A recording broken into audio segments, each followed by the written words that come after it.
calon istriku, Risa, dan sepupuku, Bara, merencanakan kegagalan pernikahanku. Mereka balikan diam-diam dan mengira aku bodoh. Aku menemukan rekaman mesra mereka di hotel. Aku punya bukti aib. Haruskah pernikahan ini kubatalkan? Atau justru kuteruskan demi membalas dendam di depan semua orang? Sebelum melanjutkan ceritanya, mari tuliskan di komentar. Dari mana kamu menonton video ini? Semoga yang sudah subscribe channel ini, kami doakan dimudahkan urusannya, dilancarkan rezekinya, disehatkan badannya, dan dikabulkan semua doanya. Amin. Mari kita mulai ceritanya. Hari-hari menjelang pernikahanku terasa seperti mimpi yang baru saja diwarnai. Udara di Jakarta membawa aroma melati yang lembut, bercampur dengan bau kertas undangan cetak mewah dan karangan bunga yang mulai berdatangan. Aku, Arjuna Dewantara, seorang pria yang selalu percaya pada logika dan keteraturan, akhirnya akan menikah dengan Risa Pramesti. Risa, bagiku, adalah definisi kesempurnaan, anggun, cerdas, dan selalu tahu cara membuatku merasa menjadi satu-satunya pria di dunia ini. Kami bertemu 2 tahun lalu, dan sejak itu, rencanaku, yang dulu hanya berpusat pada pengembangan bisnis properti, perlahan bergeser menjadi membangun rumah tangga bersamanya. Sayang, kamu yakin mau konsep pelaminan yang ini? Ini terlalu berlebihan menurutku, ujar Risa. Suaranya terdengar lembut, namun terselip nada kekhawatiran yang kurasa tidak wajar. Kami sedang melihat maket pelaminan di kantor wedding organizer WO yang kami sewa. Salah satu WO paling premium di kota ini. Aku menoleh, menggenggam tangannya yang dingin. Meski ruangan BRTC itu tidak terlalu dingin. Kenapa, Riz? Bukankah kamu yang ingin konsep The Royal Garden? Ini persis seperti yang kamu mau. Dengan lengkungan bunga mawar putih impor itu. Jawabku, sedikit bingung. Risa menarik tangannya perlahan, menatap maket itu dengan ekspresi yang sulit kubaca. Ada kilasan keengganan di matanya, seperti melihat sesuatu yang harus ia hindari, bukan impikan. Bukan. Hanya saja, ini terlalu cepat. Aku merasa seperti ada yang kurang pas, Juna. Mungkin kita harus memundurkan tanggalnya sedikit, tanyanya. Matanya mencari-cari mataku, mencoba meyakinkanku dengan jurus andalan senyum manisnya. Aku mengerutkan dahi. Memundurkan? Risa, semua sudah dibayar lunas, mulai dari gedung, catering untuk 1000 tamu, hingga tiket bulan madu ke Maldives. Tinggal 3 minggu lagi, kita tidak bisa memundurkannya. Saat itu, pintu kantor WO terbuka, dan sesosok pria tinggi dengan senyum ramah memasuki ruangan. Itu Bara, sepupuku dari garis ayah Bara, yang seharusnya sibuk mengurus butik fashion miliknya. Entah bagaimana selalu muncul di tengga-tengga persiapan pernikahanku belakangan ini. Aku menghargai dukungan keluarga, tetapi kehadiran Bara terasa berlebihan. Ia menawarkan bantuan untuk mencicipi catering, mengurus urusan venue, bahkan berdebat dengan penata rias tentang warna lipstik yang cocok untuk Risa, hal-hal yang biasanya dilakukan oleh maid of honor atau calon pengantin wanita, bukan sepupu laki-laki. Nah, ini dia pasangan yang lagi pusing. Kenapa, Riz? Masih soal dekorasi? Sudah kubilang dekorasi minimalis akan lebih berkelas daripada yang heboh begini. Juna ini boros, Riz. Dia selalu ingin yang paling mahal, ujar Bara. Nadanya terlalu santai, seolah ia memiliki hak penuh untuk mengintervensi keputusan kami. Ia bahkan tidak menyapaku terlebih dahulu, melainkan langsung menyentuh pundak Risa dengan keakraban yang membuat perutku terasa mual. Risa tertawa, tawa yang terdengar dipaksakan di telingaku. Bara selalu saja, Juna, dia hanya bercanda. Kami hanya berdiskusi soal feeling. Feeling apa? Feeling takut menikah? Tapi kalau kamu ragu, Riz, bilang saja. Jangan sampai menyesal seumur hidup, timpal Bara. Matanya menyiratkan sesuatu yang terlalu dalam saat menatap Risa. Sesuatu yang seharusnya hanya dimiliki oleh 2 orang yang pernah berbagi rahasia yang sangat intim. Perkataan Bara itu seperti pecahan kaca yang menusuk telingaku. Aku langsung berdiri tegak, membalas tatapan sepupuku dengan sorot mata yang dingin. Aku rasa Risa tidak ragu, Bara. Dia hanya sedang kelelahan. Urusan pernikahan ini adalah urusan Risa dan aku. Kamu cukup hadir dan menjadi best man terbaik, Bara. Itu tugasmu. Bara mengangkat kedua tangannya ke udara, menampakkan senyum yang terasa palsu dan licik. Santai, Juna. Aku hanya memastikan sepupuku yang kaku ini tidak membuat calon istrinya stres. Benar kan, Riz? Risa mengangguk cepat. Tangannya meremas ujung blazernya. Iya, Juna. Bara hanya berusaha membantu. Aku menghela napas, berusaha meredakan kecurigaan yang tiba-tiba membuncah. Aku menolak percaya bahwa dua orang terdekatku wanita yang kucintai dan sepupu yang kubesarkan bersamanya dapat memiliki niat busuk di belakangku. Namun, pola interaksi mereka, sentuhan yang terlalu lama, bisikan rahasia, dan tatapan yang saling mengunci saat aku membelakangi mereka. Semua itu mulai membentuk pola yang mengganggu. Sore itu, setelah mengantar Risa pulang, aku kembali ke apartemenku. Aku berdiri di depan jendela besar, menatap gemerlap kota yang selalu kuanggap sebagai kanvasku. Aku adalah pria yang terbiasa mengendalikan segalanya, proyek, investasi, dan bahkan emosiku. Tetapi saat ini, ada sesuatu yang terasa lepas kendali. Aku mengambil ponselku, berniat menelusuri sedikit latar belakang Risa, sekadar untuk menenangkan hati. Aku tahu ini salah, tetapi ketidaknyamanan yang kurasakan jauh lebih kuat daripada rasa hormatku pada privasi. Aku mencari di media sosial lama Risa, akun yang sudah lama tidak aktif. Aku menggulir ke belakang, ke masa-masa kuliahnya. Di sana, di antara foto-foto wisuda dan liburan bersama teman-temannya, aku menemukan beberapa foto dengan Bara. Tidak hanya foto biasa, tetapi foto-foto yang sangat intim. Bara merangkulnya erat di pantai. Risa menyandarkan kepalanya di bahu Bara di sebuah kafe. Aku merasakan dada ini sesak. Namun, aku berpikir itu hanya masa lalu. Lalu sebuah komentar di salah satu foto Bara menarik perhatianku. Aku dengan nama samaran Shadow berkomentar, "Balikan aja, ngapain sama si kaku itu?" Komentar itu sudah lama dihapus. Tetapi notifikasi screenshot yang tersimpan di arsip Bara yang pernah kupinjam laptopnya beberapa bulan lalu membawaku ke sana. Jantungku berdebar kencang, kali ini bukan karena cinta, melainkan karena firasat buruk yang mematikan. Aku kembali menatap keluar jendela. Langit tampak gelap, tetapi bayangan yang sesungguhnya adalah bayangan yang mengendap-endap di hatiku. Risa, Bara, dan senyum dingin yang mereka bagi. Aku tidak akan membiarkan keraguanku ini menguap begitu saja. Pernikahan ini terlalu penting, dan aku terlalu berharga untuk menjadi korban dari permainan kotor. Malam itu, Arjuna Dewantara yang kaku dan logis memutuskan untuk menjadi detektif. Menggali kebenaran, seburuk apapun konsekuensinya. Aku bersumpah, jika mereka benar-benar bersekongkol, aku akan memastikan mereka membayar lebih mahal daripada harga semua vendor yang sudah kubayar lunas. Kebahagiaan palsu ini harus kubongkar sebelum aku mengucap janji suci di altar yang sudah dipenuhi mawar putih impor. Kecurigaan, layaknya kuman yang menginfeksi luka kecil, kini tumbuh menjadi nanah menjijikan yang merusak seluruh sistem kepercayaanku. Sejak momen di kantor WO, aku tidak lagi melihat Risa sebagai calon istriku, melainkan sebagai seorang aktris berbakat di atas panggung yang besar. Begitu pula Bara. Senyumnya yang dulu kuanggap ramah, kini terasa seperti topeng besi yang menyembunyikan rencana kotor. Aku mulai mengamati setiap jarak gerik mereka dengan ketelitian seorang analis forensik, mengabaikan naluriku yang berteriak agar aku menghentikan semua ini dan kembali pada kehidupan normal. Tidak, aku harus tahu. Kebenaran adalah satu-satunya harga yang bisa menenangkan jiwaku. 2 minggu sebelum hari H, insiden-insiden aneh mulai terjadi dengan frekuensi yang mengkhawatirkan, memperkuat hipotesisku tentang konspirasi ini. Pertama, insiden catering. Risa tiba-tiba bersikeras membatalkan menu signature Wagyu kami, yang sudah disepakati dengan alasan tidak enak di tenggorokan. Padahal kami sudah mencicipinya 2 kali. Ia menggantinya dengan menu yang jauh lebih murah dan standar. Menu yang, anehnya, direkomendasikan secara antusias oleh Bara. "Juna, dengarkan aku. Catering itu terlalu mewah dan berisiko. Lebih baik kita bermain aman. Lagi pula, Bara bilang menu ini lebih praktis untuk pesta besar," kata Risa. Mencoba menciumku, tetapi aku menghindar. Bau parfumnya yang biasa kurindukan kini terasa menyesakkan, seperti aroma penipuan.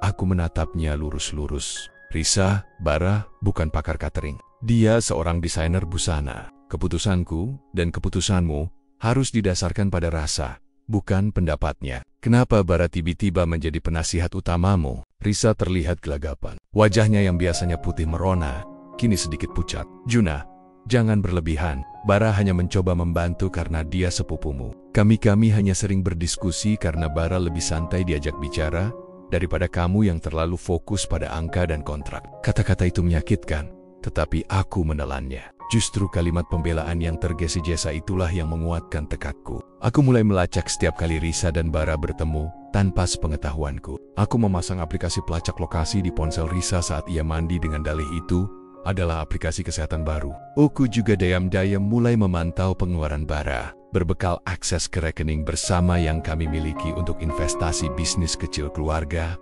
Pola pertemuan mereka selalu sama, pertemuan mendadak. Biasanya di cave-cave terpencil di pinggiran kota, atau yang paling sering, di studio butik Bara setelah jam operasional. Mereka bertemu setidaknya 4 kali dalam seminggu terakhir. Mereka tidak saling menelepon terlalu sering. Mereka menggunakan aplikasi pesan instan yang berbeda, yang hanya bisa diakses dari desktop kantor Bara.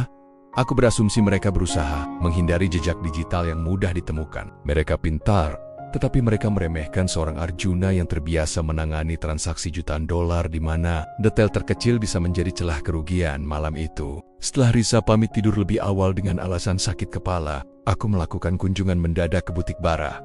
Lampunya mati, tetapi aku tahu Bara sering tinggal larut untuk merancang. Aku memarkir mobilku agak jauh dan menyelinap masuk melalui pintu belakang yang anehnya tidak terkunci. Seolah-olah pemiliknya baru saja pergi terburu-buru atau baru saja masuk.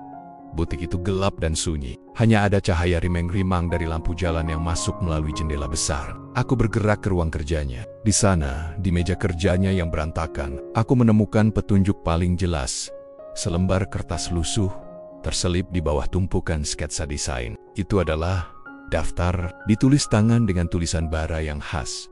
Daftar gagal, pembatalan menu Wagyu dan mengacaukan daftar tamu penting proses. Menghilangkan cincin pernikahan gagal. Risa panik membuat Juna cemburu atau ragu gagal. Juna terlalu santai surat terbuka ke keluarga soal kehamilan? Tidak. Terlalu berbahaya memundurkan tanggal Risa sedang coba. Plot twist. Risa mengakui ingin kembali ke Bara eksekusi 3 hari sebelum duniaku runtuh. Tetapi bukan dengan suara ledakan, melainkan dengan keheningan yang mematikan. Aku membeku di tempatku berdiri, napasku tercekat di tenggorokan. Bukan hanya dugaan tentang perselingkuhan, tetapi ini adalah konspirasi terstruktur untuk mempermalukan dan menghancurkanku. Bara, sepupuku yang selama ini kuanggap adik, dan Risa, wanita yang kusiapkan rumah dan masa depan, bekerja sama dengan tujuan tunggal, menghancurkan pernikahan kami. Poin ketujuh itu menusuk paling dalam. Risa mengakui ingin kembali ke Bara. Jadi, Risa bukan hanya korban rayuan Bara. Ia adalah bagian aktif dari rencana ini, yang puncaknya adalah memutarbalikkan keadaan seolah aku yang jahat dan pantas ditinggalkan. Mereka ingin aku menjadi pecundang yang pernikahannya gagal di detik-detik terakhir. Aku mengambil kertas itu, meremasnya dalam kepalan tanganku, hingga buku-buku jariku memutih. Rasa sakit di dadaku kini telah berganti menjadi rasa jijik yang murni dan dingin. Aku tidak akan lagi berinteraksi dengan mereka dengan emosi. Dari detik ini, Arjuna Dewantara beralih mode. Aku akan bermain sesuai aturan mereka. Sandiwara, tetapi dengan skenario yang kugenggam. Aku meninggalkan butik Bara secepat aku masuk, tanpa suara. Langkahku kini bukan lagi langkah seorang pria yang patah hati, melainkan langkah seorang predator yang baru saja menemukan targetnya. Malam itu, setelah aku meninggalkan butik Bara dengan daftar gagal yang terlipat rapi di saku jas, aku tidak tidur. Aku duduk di ruang kerjaku, ditemani hanya oleh cahaya layar komputer yang dingin. Daftar itu adalah peta, dan aku akan menggunakannya untuk menavigasi ke dasar kehancuran mereka. Hal pertama yang harus kulakukan adalah mengonfirmasi narasi masa lalu yang tersembunyi. Narasi yang mereka kira sudah terkubur. Aku membuka folder arsip lama yang kusimpan di hard drive eksternal. Di dalamnya, tersimpan ratusan file dari berbagai proyek bisnis lama, termasuk beberapa dokumen pribadi dan data yang kumpulkan 10 tahun lalu. Saat Bara dan aku masih tinggal bersama di rumah Eyang, aku ingat Bara pernah memintaku memperbaiki laptop lamanya. Aku adalah ahli IT yang cukup andal, dan aku punya kebiasaan mencadangkan data penting, termasuk chat log dan email lama. Sebelum memformat ulang, aku mulai menggali. Aku mengetikkan nama Bara dan nama Risa di kolom pencarian. Boom! Ratusan email lama muncul. Sebagian besar adalah email mesra antara Bara dengan email Bara Boy dan Risa dengan email Risa Mini. Dari sekitar 7 hingga 8 tahun lalu, isinya menghantamku. Bukan lagi kejutan, melainkan konfirmasi. Email itu penuh janji-janji cinta, perdebatan konyol tentang masa depan, dan perpisahan yang dramatis. Risa memutuskan Bara karena Bara tidak memiliki masa depan yang jelas dan terstruktur. Sementara aku, Arjuna, baru saja memulai karierku dengan modal dan visi yang jelas. Aku membaca email perpisahan Risa kepada Bara. Bara, aku mencintaimu, tetapi aku tidak bisa hidup dalam ketidakpastian. Juna adalah tiketku menuju kestabilan. Tolong lupakan aku, dan jangan pernah mencari tahu. Air mataku tidak menetes. Perasaan sakit yang tajam telah digantikan oleh rasa hampa dan kemarahan. Risa bukan mencintai, ia memilihku sebagai proyek investasi. Dan Bara, sepupuku, yang sekarang terlihat jauh lebih mapan dari masa mudanya, jelas merasa dicurangi. Ia tidak hanya ingin Risa kembali, tetapi ia ingin membuktikan pada Risa dan dunia bahwa ia kini layak untuknya, dan bahwa aku, si kaku dan terstruktur, bisa dengan mudah dihancurkan. Aku kembali ke daftar gagal bara. Aku mengaitkan setiap poin dengan masa lalu mereka. Mengacaukan daftar tamu, mungkin itu adalah teman men kuliah bara yang ia tahu akan membocorkan kisah lama mereka. Memundurkan tanggal, itu agar Bara dan Risa punya waktu lebih lama untuk merancang plot yang lebih dramatis. Mungkin menemukan cara untuk membuatku secara sukarela. Membatalkan pernikahan itu agar reputasiku yang terstruktur tetap bersih, sementara mereka berdua bisa bersatu kembali. Keesokan harinya aku melanjutkan sandiwara. Aku bersikap sangat manis kepada Risa. Aku membelikannya gaun yang sangat ia inginkan, dan bahkan mengajaknya makan malam romantis. Risa tersenyum senang, menganggap bahwa aku telah melupakan semua kecurigaan. Juna, terima kasih. Kamu benar-benar pria terbaik di dunia. Aku sangat beruntung memilikimu. Bisik Risa di telingaku. Kata-katanya penuh kepalsuan yang melenakan. Aku tahu, Riz. Aku tahu. Jawabku senyumku kaku. Di bawah meja, tanganku mencengkeram ponsel yang terhubung ke server rahasia, di mana aku sudah mulai menyusun file-file bukti ini. Aku tidak ingin keberuntungan, aku ingin keadilan. Dalam hati, aku tahu bahwa email lama ini, meskipun merupakan motif yang kuat, tidak cukup untuk menghancurkan mereka di mata umum. Risa akan dengan mudah memutarbalikkan fakta, mengatakan bahwa Bara cemburu dan mencoba memerasnya, dan email itu adalah bagian dari manipulasi. Aku butuh bukti fisik, bukti visual, bukti yang tidak bisa dibantah. Aku butuh check-in di hotel. Malam itu, aku menelepon kontak lamaku, seorang mantan detektif polisi bernama Danu, yang kini menjalankan kantor investigasi swasta. Aku tidak menceritakan detailnya, hanya mengatakan bahwa aku butuh pelacakan pergerakan 2 orang selama 3 hari ke depan, 24 jam penuh. Danu, aku butuh bukti yang tidak bisa dibantah. Bukti yang bisa membuktikan bahwa mereka bersama di tempat yang seharusnya tidak mereka kunjungi. Aku tidak peduli dengan harganya. Aku hanya peduli dengan hasilnya, kataku dingin. Danu, yang terbiasa dengan permintaan gila dari kliennya, hanya menjawab dengan singkat, bayaran di muka. Juna, dan kau harus siap dengan apapun yang kutemukan. Aku mentransfer sejumlah besar uang saat itu juga. Aku tahu, jika aku sudah menginvestasikan uang, tenaga, dan yang terpenting seluruh emosiku ke dalam investigasi ini, maka hasilnya haruslah maksimal. Aku tidak hanya ingin pernikahan ini batal, aku ingin menghancurkan reputasi mereka secara permanen di depan semua orang yang mereka coba tipu. Permainan sandiwara Risa dan Bara akan segera berakhir, dan tirai akan kubuka. Tetapi bukan di panggung pernikahan, melainkan di panggung aib. Pagi-pagi sekali, aku menerima pesan singkat dari Danu, detektif yang kusewa. Hanya berupa koordinat dan 2 kata, mulai, hati-hati.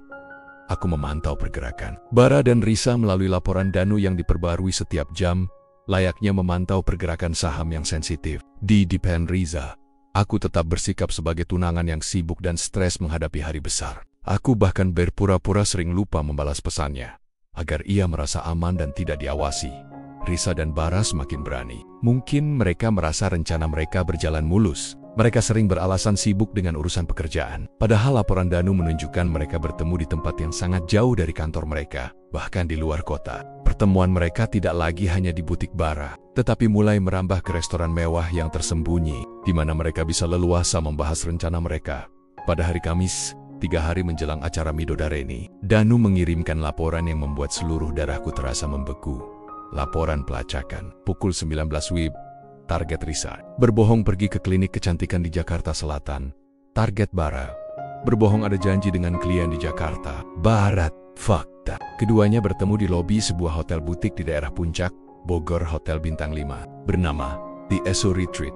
Bukti awal, foto selfie Bara yang diunggah ke private story Instagramnya, tanpa wajah Risa. Tetapi backgroundnya jelas lobi hotel dan foto Risa yang diabadikan Danu saat check-in di meja resepsionis, dengan Bara berdiri sedikit di belakang, seolah tidak saling kenal. Mereka check-in ke kamar yang sama, kamar 508, hotel bintang 5, Puncak, kamar ke-508. Mereka tidak lagi hanya merencanakan kegagalan pernikahanku. Mereka sedang menikmati hasil dari pengkhianatan mereka di tempat tersembunyi, jauh dari pandangan dunia. Aku merasakan lonjakan adrenalin yang mematikan. Rasa sakit hati sudah hilang. berganti menjadi sebuah kalkulasi yang dingin. Aku tidak akan membiarkan mereka lolos hanya dengan konfrontasi di hotel. Aku butuh bukti yang bisa merusak mereka sampai ke akarnya, menghancurkan reputasi mereka di mata publik dan keluarga besar yang sangat menjunjung tinggi moral. Aku menghubungi Danu lagi. Danu, aku tidak ingin kalian menunggu di lobi. Aku ingin kamu masuk ke kamar itu. Ada keheningan panjang di seberang telepon. Juna, itu ilegal. Itu pelanggaran privasi tingkat tinggi, aku tahu, tapi aku akan menanggung semua risikonya. Aku ingin bukti mereka bersama di kamar itu. Melakukan lebih dari sekadar berdiskusi soal undangan. Hotel ini milik salah satu klienku. Aku punya koneksi ke manajer keamanan lama mereka. Kamu punya waktu sampai besok pagi. Sebelum mereka check out, aku mengatur napasku. Danu, ini bukan lagi tentang pernikahan. Ini tentang kehormatanku. Mereka mencoba menghancurkanku, Danu. Aku hanya memutarbalikkan keadaan. Danu menghela napas. Baik Yuna, ini akan sangat mahal, dan aku harus bekerja dalam bayangan. Aku akan mencoba mendapatkan akses ke CCTV koridor dan pintu masuk kamar. Tetapi, rekaman interior sangat sulit. Aku akan kirimkan laporan besok pagi. Apapun hasilnya, aku mematikan telepon, tangan gemetar, tetapi hatiku sangat tenang. Aku tahu aku baru saja melangkah melewati batas moral yang selama ini kujunjung tinggi. Tetapi batas moral mereka sudah hancur lebur sejak mereka bersekongkol. Aku hanya merespons kejahatan dengan kejahatan yang lebih terstruktur. Aku menghabiskan malam itu dengan menyusun presentasi. Bukan presentasi slideshow foto kami di Maldives, melainkan presentasi bukti. Aku mengumpulkan email lama, daftar gagal bara, foto check-in di hotel dari Danu, dan bukti transfer dana antar rekening yang menunjukkan Bara membiayai pengeluaran Risa secara diam-diam. Semua kepingan puzzle ini membentuk narasi yang utuh. Cinta lama yang bersekongkol untuk menghancurkan pernikahan demi reuni romantis. Aku merasa kosong, tetapi juga kuat. Kekuatan ini datang dari kepastian bahwa aku tidak lagi mencintai Risa, dan aku tidak lagi menghormati Bara. Aku hanya ingin memenangkan pertarungan ini dengan telak. Aku ingin mereka, di hari yang seharusnya menjadi hari paling bahagia bagiku, justru merasakan hari paling memalukan dalam hidup mereka. Mata Arjuna Dewantara kini hanya memancarkan cahaya layar komputer. Dingin, terfokus, dan mematikan. Aku akan menunggu fajar, dan laporan dari Danu, yang akan menentukan nasib kehormatan mereka. Matahari baru saja terbit, cahayanya terasa hambar menembus jendela apartemenku. Ponselku bergetar, dan Danu mengirimkan file terenkripsi. Aku langsung membukanya. Itu adalah folder yang berisi puluhan file CCTV koridor kamar 508 di The Azure Retreat. Rekamannya jelas. Pukul jam 19:30, Risa dan Bara memasuki kamar itu. Bara memegang tas kecil, Risa memegang kunci kamar. Mereka berdua tampak santai, saling melempar senyum penuh rahasia. Pukul jam 23:45, Risa keluar sebentar untuk mengambil layanan kamar, mengenakan jubah mandi hotel yang longgar. Mereka tidak keluar lagi sampai pagi buta. Bukti ini sudah sangat kuat untuk membatalkan pernikahan dan mempermalukan Risa di depan keluargaku. Tetapi, bagi Arjuna, ini belum cukup untuk benar-benar menghancurkan mereka. Risa bisa saja beralasan, kami hanya berdiskusi rencana pernikahan. Juna dan Bara menginap karena ia tidak mau menyetir larut malam. Aku menghubungi Danu lagi. Danu, rekaman koridor tidak cukup. Aku butuh rekaman interior. Juna, dengar, aku tidak bisa. Tidak ada CCTV di dalam kamar. Itu adalah pelanggaran hukum berat. Kita sudah beruntung bisa mendapatkan rekaman koridor itu. Danu terdengar panik. Tunggu, kataku. Otakku bekerja keras mencari celah. Aku ingat Risa pernah mengeluh bahwa Bara sering membawanya ke hotel-hotel terpencil karena ia paranoid dengan pelacakan digital dan suara. Cek kamar mereka, Danu. Pasti ada sesuatu yang bisa kugunakan. Mungkin Bara meninggalkan kamera tersembunyi untuk merekam Risa. Atau Risa merekam Bara. Mereka adalah pasangan yang obsesif di masa lalu. Aku tahu itu. Danu ragu, tetapi janjiku untuk membayar 3 kali lipat membuat tekadnya goyah. Sejam kemudian Danu membalas. Tidak ada kamera tersembunyi, tetapi ada yang menarik. Saat Risa keluar kamar untuk mengambil layanan kamar, ia memegang ponselnya dan merekam Bara yang sedang berdiri membelakanginya. Mungkin hanya untuk kenang-kenangan. Ponselnya ia letakkan di meja kecil di samping tempat tidur. Ponsel itu terhubung ke laptop Bara untuk mengisi daya. Lalu, desaku. Saat mereka keluar kamar, Bara lupa mencabut flash disk kecil yang terpasang di port laptopnya. Flash disk itu adalah hard copy cadangan dari file-file yang disimpan Risa di ponselnya. Mungkin untuk membuat backup saat mereka bertemu. Aku mengambilnya, Yuna. Flash disknya kubungkus dan kusimpan aman. Jantungku berdebar kencang. Kali ini karena antisipasi yang dingin, aku tahu itu pasti ada. Obsesi Bara untuk merekam setiap momen bersama Risa, bahkan yang paling intim, adalah kebiasaan lama yang ia ceritakan padaku dulu, suatu kebiasaan buruk yang kubenci. Aku tahu Bara tidak akan meninggalkannya begitu saja, kecuali ia benar-benar tergesa-gesa. Danu membawa flash disk itu kepadaku. Aku segera menyalin isinya ke laptopku dan menggunakan kata sandi lama Bara tanggal ulang tahun Risa, tentu saja untuk membukanya. Di dalamnya ada banyak folder dengan nama-nama konyol, tetapi satu folder bernama Our Second Chance menarik perhatianku. Di dalam folder itu terdapat lusinan foto mesra mereka, dan di bagian bawahnya sebuah file video 508 MP4.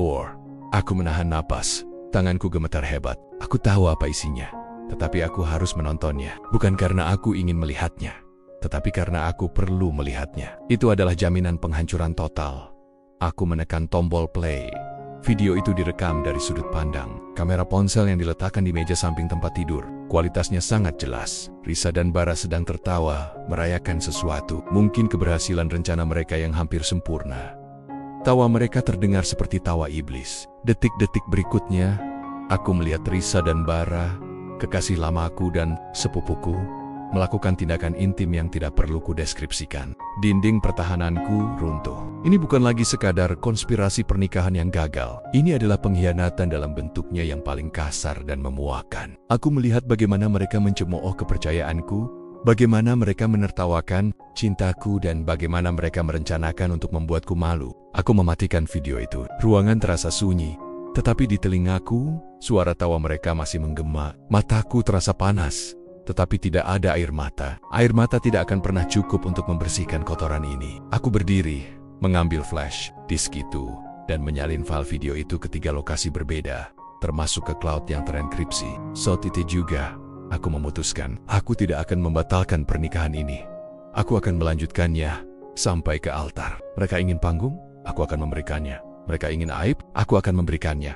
Aku mengambil ponselku dan menelepon wedding organizer. Saya ingin menambahkan sesi khusus di resepsi. Sesi pemutaran video kisah cinta kami yang akan saya buat sendiri. Pastikan proyektor utama di pelaminan memiliki kualitas suara dan gambar terbaik. Dan pastikan technician siap sedia untuk memutar file yang akan saya berikan di detik-detik terakhir. Wow, itu terdengar bingung, tetapi profesional. Tentu, Bapak Arjuna. Kami akan siapkan setup terbaik. Aku menutup telepon. Jari-jariku menari di atas keyboard, mengetikkan email kepada Danu. Laporan sempurna. Pekerjaan selesai. Kirimkan total tagihanmu 5 kali lipat dari harga awal. Aku melihat file 508 MP4 di layar. Aku bukan lagi Arjuna yang tulus. Aku adalah Arjuna yang diperalat. Dan kini, aku adalah Arjuna sang pembalas. Aku akan memutar bukti ini, bukan untuk membatalkan pernikahan, tetapi untuk menghancurkan hidup mereka.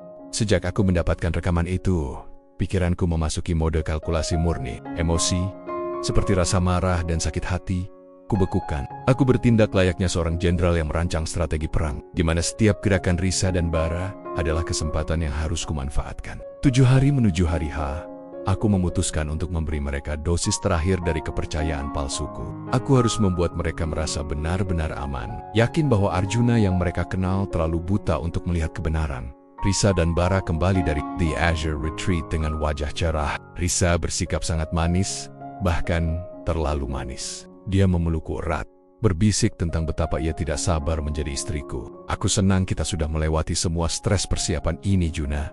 Sebentar lagi, kita akan bahagia selamanya, katanya dengan senyum yang menusuk. Tentu, Riz, kebahagiaan selamanya, balasku, sambil membalas pelukannya dengan kekuatan yang diatur sedemikian rupa agar tidak menimbulkan kecurigaan. Di dalam pelukan itu, aku bisa mencium sisa samar-samar aroma bara di rambut Risa.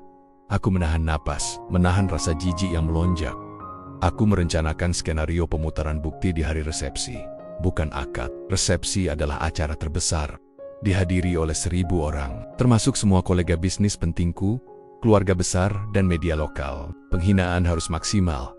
Rencanaku sangat detail, objektif, memastikan video Shure 508 MP4 diputar di giant screen utama di pelaminan, tepat di hadapan kedua keluarga. Waktu, tepat setelah pemotongan kue pengantin, saat semua mata tamu tertuju ke pelaminan. Sebelum sesi dansa pertama, penyalur sebuah flash disk khusus yang hanya berisi satu file video 508 MP4, dan sebuah playlist kosong. Operator, teknisian Wo yang sudah kusogok dengan jumlah fantastis agar ia hanya mengikuti instruksiku tanpa bertanya. Dan yang terpenting, tidak melihat isi file. Aku menelepon teknisian itu secara rahasia. Saya akan memberikan sebuah flash disk dengan label Final Slideshow. Ini adalah kejutan untuk Risa. Kamu hanya perlu memutar file pertama di dalamnya. Jangan buka isinya sampai menit terakhir. Jika ada yang mencoba menghentikanmu, katakan itu adalah kejutan darurat dari pengantin pria. Uang berbicara lebih keras daripada sumpah serapah Bara dan Risa nantinya. Aku juga menyusun naskah pendek untuk diriku sendiri. Bukan pidato, melainkan beberapa kalimat dingin yang akan menjadi pisau untuk mengiris reputasi mereka. Aku tidak akan berteriak, aku tidak akan menangis. Aku akan berbicara dengan ketenangan yang mematikan, melepaskan amarahku dalam setiap kata yang terstruktur. Sementara itu, aku mengamati Bara. Bara mulai tegang. Dia tahu rencana gagal mereka belum mencapai klimaks, dan ia khawatir. Ia mencoba menghubungiku beberapa kali untuk membantu masalah kecil yang ia buat sendiri, seperti mencetak ulang kartu ucapan yang ia sengaja salah ketik. Juna, aku minta maaf. Aku akan bayar semuanya, kata Bara. Malam itu, saat ia datang ke apartemenku, aku menatapnya sambil tersenyum. Tidak masalah, Bara. Aku tahu kamu lelah. Semua orang lelah menjelang pernikahan ini. Jangan khawatir, aku akan mengurusnya. Kita ini keluarga kan? Kamu adalah best man-ku. Aku sangat berterima kasih atas semua bantuanmu. Kalimat kita ini keluarga kan? Sengaja kuucapkan dengan penekanan, agar ia merasa bersalah, dan yang lebih penting, agar ia merasa nyaman. Ketika ia nyaman, ia akan lengah. Dan Bara lengah. Ia terlihat lega, mengira aku tidak mencurigai apapun. Aku menghabiskan malam itu dengan menyalin semua bukti email, foto, daftar gagal, dan tentu saja video 508 MP4 ke dalam flash disk kecil yang kusembunyikan di dalam saku jas pengantinku. Flash disk itu adalah senjata penghancurku. Aku melihat diriku di cermin. Pria di sana terlihat lelah, tetapi matanya bersinar dengan niat yang jelas. Aku telah menyerahkan seluruh diriku untuk rencana ini, dan kini tidak ada jalan kembali. Mereka berdua akan mendapatkan plot twist yang jauh lebih dramatis daripada yang mereka bayangkan. Pernikahan ini akan tetap berjalan, tetapi tujuannya bukan lagi menyatukan cinta, melainkan menyajikan kebenaran yang kejam. Aku akan pastikan setiap tamu, setiap anggota keluarga, dan setiap kamera media menjadi saksi bisan aib yang akan kuputar di panggung kehormatan Midodareni. Malam itu adalah acara paling sakral dan privat dalam adat Jawa. Malam di mana calon pengantin wanita dipersiapkan dan keluarga besar berkumpul untuk terakhir kalinya sebelum akad nikah. Risa duduk di kamarnya, dikelilingi oleh ibunya dan para kerabat wanita, memancarkan aura tenang yang seharusnya membuatku damai. Aku, bersama ayah dan kerabat priaku, datang mengunjungi dan berbincang di ruang tamu. Aku mengenakan batik terbaikku, senyumku terpahat sempurna. Aku bahkan bertukar sapa dengan Bara, yang malam itu didapuk untuk mengantar persembahan dari pihakku. Juna, kau terlihat tegang, bisik Bara saat kami berpapasan di dekat meja saji. Matanya menyiratkan kecemasan yang mendalam, tetapi ia berusaha menutupinya dengan tawa kecil. Aku menanggapi dengan tawa yang lebih santai. Tentu saja tegang, Bar. Besok hari besarku. Kau tahu, aku sudah bermimpi tentang hal ini sejak lama. Aku tidak sabar melihat Risa besok. Ekspresi Bara sekilas berubah menjadi jijik, tetapi dengan cepat ia menutupinya. Ia mungkin berpikir aku terlalu polos, atau terlalu bucin budak cinta sampai-sampai tidak menyadari apa-apa. Rasa jijik itu adalah bahan bakar bagiku. Itu adalah tanda bahwa ia yakin rencananya untuk membuatku patah hati besok akan berhasil. Ia merasa menang. Malam itu, Risa dan Bara melakukan kontak mata yang cukup sering di depan semua keluarga, seolah mengirimkan sinyal-sinyal rahasia. Aku melihatnya, dan aku tersenyum. Biarkan mereka bermain. Biarkan mereka merasa bahwa kemenangan sudah di tangan. Di akhir acara, aku menyempatkan diri bertemu dengan Risa di kamarnya, didampingi ibunya dan beberapa kerabat. Aku menatap mata Risa, matanya yang indah dan penuh kepalsuan. Risa, aku ingin kamu tahu, aku mencintaimu lebih dari segalanya. Besok, aku ingin kamu menjadi yang paling bahagia di dunia, bisikku. Tanganku menggenggam tangannya erat. Risa meremas tanganku kembali. Tentu, Juna, tentu saja aku akan bahagia. Aku juga mencintaimu. Aku menatapnya lebih lama, mencoba mencari celah keraguan di matanya. Tetapi yang kudapati hanyalah kekosongan yang dingin. Aku tahu bahwa di detik-detik terakhir ini, Risa sedang mempersiapkan puncaknya. Entah ia akan kabur, atau membuat pengakuan palsu tentang perselingkuhan dengan pria lain. Bukan Bara agar aku yang terlihat gagal. Aku tidak peduli. Apapun yang ia siapkan, itu akan terasa hambar dibandingkan dengan kejutan yang kusiapkan untuknya. Setelah meninggalkan rumah Risa, aku langsung menuju venue pernikahan yang sudah dihias megah. Semua orang sudah pulang, dan hanya ada beberapa tim keamanan dan teknisian yang berjaga. Aku bertemu dengan teknisian yang kusogok ini, flash disknya. Ingat instruksiku, file peta. Aku yang akan memberimu sinyal untuk memutarnya. Pastikan proyektor dan suaranya full volume, bisik sambil menyerahkan flash disk yang kubungkus kertas kado kecil. Siap, Bapak Arjuna. Saya sudah berlatih memutar file ini agar mulus, jawabnya. Matanya berbinar melihat sisa uang sogokan yang kuselipkan. Aku melangkah ke pelaminan. Pelaminan yang dipenuhi mawar putih impor. Indah, tetapi bagiku, itu adalah panggung eksekusi. Aku menyentuh backdrop bunga itu, membayangkan bagaimana wajah Bara dan Risa akan terlihat hancur di depan semua orang. Semua keraguan, semua rasa bersalah, semua kepahitan yang kurasakan selama 2 minggu ini akan kubalas besok pagi. Aku kembali ke apartemen, tidurku nyenyak. Aku tidak lagi memikirkan Risa. Aku hanya memikirkan detail pembalasan. Aku tidur dengan senyum tipis di wajah. Senyum yang sama dingin dan palsunya dengan senyum Risa. Hari pernikahan, suasana tegang, bercampur dengan kemewahan yang memabukkan. Akad nikah berjalan lancar. Risa terlihat sedikit tegang, tetapi Bara sebagai best man berada di sampingku, memberikan selamat dengan senyum palsu. Aku memegang tangan Risa, mengucapkan janji suci dengan suara mantap, tetapi hatiku mati rasa. Aku tahu, pernikahan ini hanya akan bertahan beberapa jam, hanya sebagai kendaraan untuk mencapai tujuanku. Penghinaan publik, resepsi dimulai. Aku dan Risa duduk di pelaminan, menjadi pasangan termanis di depan ratusan tamu. Musik mengalun, hidangan mewah disajikan, dan pujian mengalir deras. Risa sering melirik Bara, yang berdiri di barisan tamu penting, mengangguk kecil, seolah berkata, sebentar lagi, kita akan beraksi. Aku tahu mereka sedang menunggu waktu yang tepat untuk melaksanakan plot twist mereka. Mungkin Bara akan berdiri dan mengakui bahwa ia dan Risa telah merencanakan segalanya. Atau Risa akan berbisik kepadaku di depan mikrofon, membatalkan pernikahan itu dan membuatku terlihat seperti pria yang ditinggalkan. Tiba waktunya momen pemotongan kue. Kami berdiri di depan kue bertingkat 7. Memotongnya dengan pisau perak. Kilatan kamera media menyambar-nyambar. Selesai memotong kue, Mick mengumumkan, dan sekarang kita akan menyaksikan pemutaran slideshow kisah cinta abadi Arjuna dan Risa. Teknisian di belakang panggung menembakkan proyektor. Layar raksasa di belakang pelaminan menyala. Awalnya, itu adalah foto-foto kami berdua saat kencan pertama.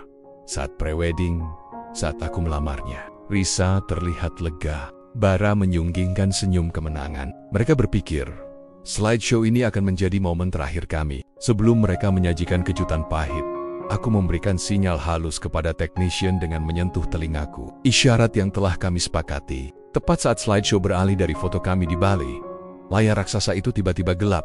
Risa panik. Juna, ada apa? Kenapa mati? Bisiknya. Suaranya mengandung nada panik yang nyata.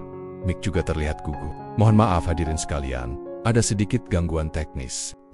Aku mengambil mikrofon di tanganku, tersenyum ke arah Risa.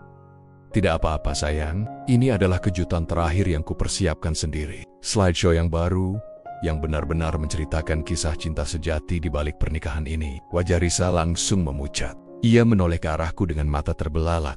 Firasat buruk menghantamnya. Ia tahu, aku tahu. Bara, yang tadinya santai kini berjalan cepat ke depan panggung, mencoba mendekatiku.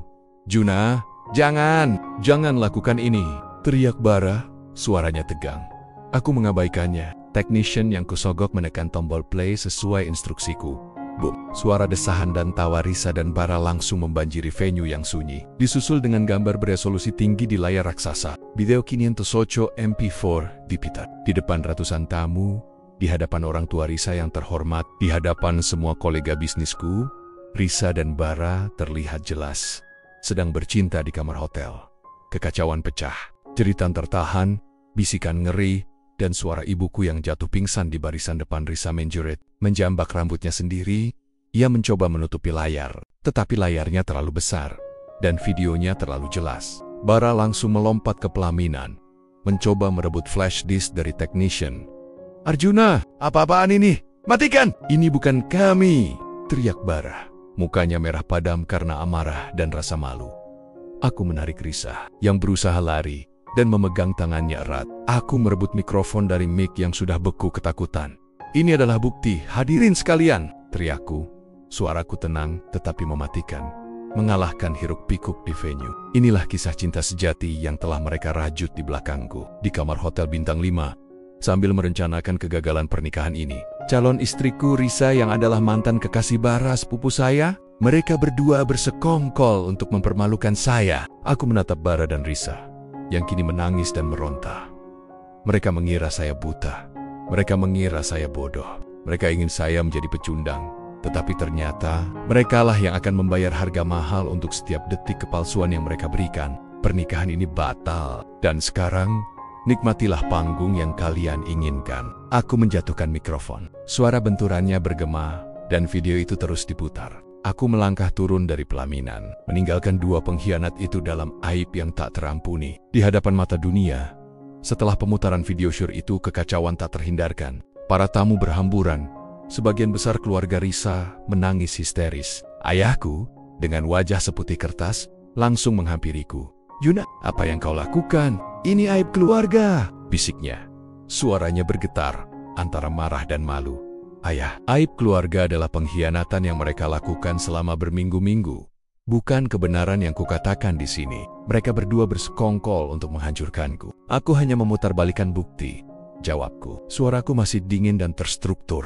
Di pelaminan, Bara berhasil merebut flash disk dan menghancurkannya, tetapi terlambat. Rekaman itu sudah dilihat oleh ratusan orang, dan yang lebih parah, beberapa media sudah merekamnya dengan kamera mereka. Risa terisak-isak. Ibunya memeluknya dengan air mata, tetapi tatapan ayahnya, Pak Pramesti, adalah tatapan kehancuran total. Bara berlari menghampiriku. Ia mencengkeram kerah jas pengantinku. "Kau iblis Juna, kau menghancurkan kami. Kau merekam hal pribadi kami." Aku menatap Bara dengan tatapan hampa. "Aku iblis. Bukankah kalian yang merencanakan kehancuranku, Bara? Bukankah kalian yang bersekongkol? Dan untuk informasi, aku tidak merekamnya. Kalian yang merekamnya. Kalian berdua terlalu sombong untuk percaya bahwa ada yang bisa mengorek rahasia kalian. Aku hanya memutar bukti yang kalian simpan sendiri." Bara melepaskan cengkeramannya. Wajahnya kini pucat pasi. Bukan karena marah, melainkan karena kesadaran penuh akan kesalahannya. Ia tahu, kebiasaan buruknya merekam Risa untuk kenang-kenangan, kini menjadi senjata makan tuan. Risa, yang didorong oleh ibunya, juga merangkak mendekatiku. Wajahnya penuh dengan air mata dan riasan yang luntur. "Juna, aku mohon. Jangan, aku bisa jelaskan. Aku hanya ingin Bara melepaskan aku. Dia yang memaksaku, Juna. Dia mengancamku," teriaknya, mencoba memutarbalikkan fakta. Aku menggeleng, senyum tipis terukir di bibirku. "Cukup, Risa. Pemutaran video tadi sudah membuktikan segalanya. Dan jangan buang waktuku untuk mencoba berbohong. Aku punya email lama kalian. Aku punya daftar gagal Bara. Aku tahu kamu memilihku karena kestabilan dan kamu meninggalkan Bara karena ia tidak mapan. Dan sekarang, setelah Bara mapan, kamu ingin kembali kepadanya dengan cara menghancurkanku." Aku melirik Bara. "Bara ingin membuktikan bahwa ia lebih layak dariku. Dan kamu ingin membuktikan bahwa aku tidak akan pernah cukup. Kalian berdua adalah dua pengkhianat yang sempurna." Aku menarik napas dalam-dalam, mengambil kembali mikrofon yang tergeletak di lantai. Suaraku menggema di venue yang kini hampir kosong, kecuali oleh petugas catering dan keluarga inti. "Untuk kalian berdua," kataku, menatap lurus ke mata Risa dan Bara, yang berdiri di sana tanpa daya. "Nikmatilah konsekuensinya. Semua yang kalian rencanakan untuk menjatuhkanku akan menjadi palu yang menghantam reputasi kalian selamanya. Pernikahan ini batal. Dan saya, Arjuna Dewantara, kini bebas dari dua sampah pengkhianat. Kalian sudah mendapatkan aib yang layak kalian terima." Aku membuang mikrofon itu lagi, kali ini ke meja pelaminan. Aku tidak melihat ke belakang. Aku berjalan melewati ayah dan ibuku, yang terkejut dan sedih. Tetapi pada akhirnya, mereka tahu aku benar. Aku meninggalkan venue itu, tidak sebagai pengantin pria yang patah hati, melainkan sebagai pria yang berhasil menegakkan keadilan dengan cara yang dingin dan kejam tetapi mutlak. Beberapa bulan berlalu, bau mawar putih di pelaminan telah lama hilang, digantikan oleh aroma kesendirian yang menenangkan di apartemenku. Kekacauan hari pernikahan itu menjadi berita nasional yang menggemparkan. Cerita itu bergulir cepat di media sosial. Video itu, meskipun ditarik dari peredaran oleh hukum, telah meninggalkan jejak permanen. Bara dan Risa menjadi meme nasional, simbol dari pengkhianatan yang paling memalukan. Dampak dari pemutaran bukti itu sangat besar. Bara kehilangan sebagian besar klien butiknya. Bisnis fashion Naya yang sangat bergantung pada image dan reputasi hancur lebur. Keluarga besar kami, terutama ayah, sangkot kacua, tetapi akhirnya mendukung keputusanku. Bara disingkirkan dari semua urusan bisnis keluarga, dan ia harus pindah keluar kota untuk memulai hidup baru. Risa jauh lebih parah. Ia kehilangan pekerjaannya di sebuah perusahaan multinasional yang menjunjung tinggi citra profesional. Ia dan keluarganya harus pindah dari kota itu karena rasa malu yang tak tertahankan. Bara dan Riza yang akhirnya bersama setelah semua kehancuran ini, menikah dalam upacara diam-diam, tetapi pernikahan mereka yang didasari oleh dendam dan aib, kabarnya selalu diwarnai pertengkaran. Mereka mendapatkan apa yang mereka inginkan, satu sama lain, tetapi dengan harga yang membuat mereka tidak bisa melihat wajah siapapun lagi. Sementara aku, Arjuna, pelan-pelan pulih. Aku kembali berfokus pada bisnis. Reputasiku di dunia bisnis, anehnya, justru menguat. Kolega-kolegaku melihatku sebagai pria yang cerdas, tegas, dan tidak bisa dipermainkan. Mereka melihat bahwa aku berani memilih kehormatan di atas rasa malu. Aku tidak lagi kaku, tetapi menjadi seseorang yang lebih tegas dan berwibawa. Aku menghabiskan waktu dengan meditasi, yoga, dan membaca. Aku tidak lagi merasakan dendam. Balas dendamku sudah selesai. Itu adalah sebuah babak yang harus kututup. Video itu file 508 MP4 sudah kuhapus dari semua server dan hard drive-ku. Aku tidak perlu menyimpannya. Kenangan aib mereka sudah tercetak permanen di benak semua orang. Suatu sore, aku duduk di sebuah kafe pinggir kota, jauh dari kebisingan pusat Jakarta. Aku membaca buku, menikmati kopi. Tiba-tiba, seorang wanita muda menghampiriku. Dia adalah rekan bisnis lamaku, seorang arsitek bernama Diah. Arjuna, boleh aku bergabung? Tanyanya lembut. Tentu saja dia. Duduklah, kataku, sambil tersenyum tulus. Senyum yang kali ini tidak dingin, tidak palsu. Dia menatapku dengan mata penuh empati. Aku mendengar apa yang terjadi. Aku turut berduka, Juna. Tapi aku juga harus bilang, kau adalah pria paling berani yang pernah ku kenal. Aku tertawa kecil. Berani? Atau gila? Berani. Kau memilih kebenaran. Kau tidak membiarkan dirimu hancur diam-diam. Kau berdiri dan melawan. Dia terdiam sejenak. Aku selalu berpikir, pria yang begitu terstruktur dan logis sepertimu akan bereaksi dengan marah atau depresi. Tapi kau memilih menghancurkan kebohongan, dan itu menakjubkan. Kata-kata dia menyentuhku. Ia tidak melihatku sebagai korban, tetapi sebagai pemenang. Aku menatapnya. Ada harapan kecil yang mulai bersemi. Bukan lagi harapan untuk cinta yang salah, tetapi harapan untuk awal yang baru dan tulus. Terima kasih dia. Aku baru menyadari, panggung terbaik bukanlah altar pernikahan, melainkan hati nurani. Dan yang terpenting, aku telah mendapatkan kembali diriku. Aku adalah Arjuna yang sesungguhnya. Aku menutup buku. Aku tahu, kisah hidupku tidak berakhir dengan aib, melainkan dengan kebangkitan. Aku telah menutup buku pengkhianatan, dan sekarang, aku siap membuka babak baru, tanpa dendam, hanya dengan kejujuran dan kekuatan baru yang kuperoleh dari kehancuran masa lalu.